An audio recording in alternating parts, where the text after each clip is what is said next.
Assalamualaikum warahmatullahi wabarakatuh.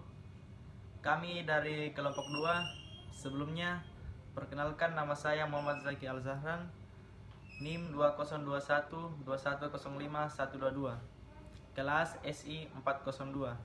Dan rekan saya, Perkenalkan, nama saya Nur Afni Anandita, NIM 202121051109, kelas SI 402. baik, kami akan menjelaskan tentang OOP pada PHP. Baiklah, saya akan menjelaskan Oriented Programming pada PHP. Object Oriented Programming atau OOP adalah pendekatan yang membantu Anda mengembangkan aplikasi yang kompleks dengan cara yang mudah dipelihara dan terukur dalam jangka panjang. Dan kelas yang digunakan untuk memodelkan atau memetakan entitas dunia nyata ke template data atau properti, dan fungsionalitas atau metode. Objek adalah turunan dari sebuah kelas, dan Anda dapat membuat banyak instansi dari kelas yang sama. Sebagai contoh, ada kelas person tunggal, tetapi banyak objek person dapat menjadi instansi dari kelas ini, dan Zainab, Hector, dan lain-lain. Baik, objek. Objek adalah output dari kelas, dan objek dapat menampilkan atau mengelola isi kelas. Seluruh isi kelas akan kita instansiasikan menjadi objek. Properti atau disebut juga dengan atribut adalah data yang terdapat dalam sebuah kelas. Properti atau disebut juga dengan atribut adalah data yang terdapat dalam sebuah kelas. Properti ini sebenarnya hanyalah variabel yang terletak di dalam kelas. Seluruh aturan dan tipe data yang biasa diinput ke dalam variabel bisa juga diinput ke dalam properti. Aturan tata cara penamaan properti sama dengan aturan penamaan variabel.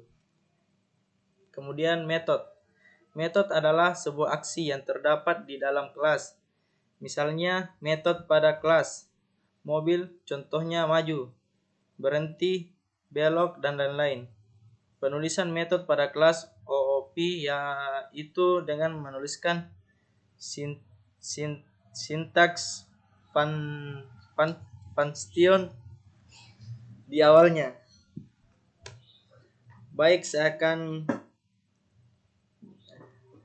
Selanjutnya akan dilanjutkan oleh rekan kelompok saya.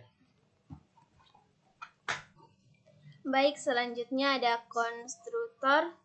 Konstruktor pada PHP atau pemrograman objek adalah sebuah metode yang khusus digunakan untuk menginisialisasi sebuah objek saat objek tersebut dibuat.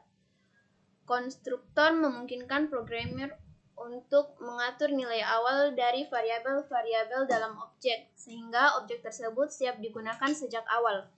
Konstruktor ditandai dengan menggunakan metode construct. Metode ini memiliki nama yang khusus dan digunakan untuk menginisialisasi nilai awal dari variabel-variabel yang ada dalam sebuah objek.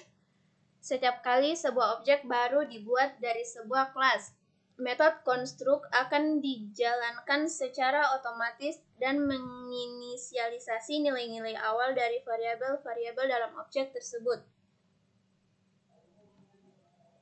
Kemudian ada inheritance atau pewarisan adalah sebuah kelas di mana sebuah kelas dapat menurunkan properti dan metode yang dimilikinya kepada kelas lain.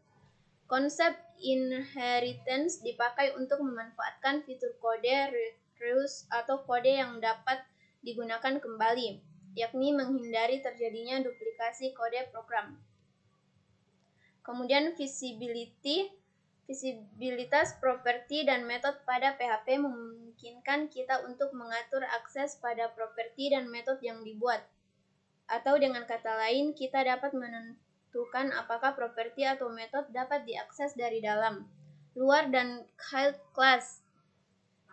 dari dalam dan child class atau hanya dari dalam kelas. Ketiga tipe akses tersebut secara berurutan adalah public, protected, dan private. Kemudian autoloading, artinya kita memanggil atau mendaftarkan semua kelas yang akan kita gunakan ke satu file autoload, sehingga kita hanya perlu memanggil file autoload saja untuk menggunakan semua kelas dan function yang sudah terdaftar. Cara seseorang melakukan autoload pasti akan sangat berbeda-beda. Agar lebih mudah kita pahami, perlu memakai standarnya. Yang paling mudah adalah kita tinggal menggunakan autoload dari Composer.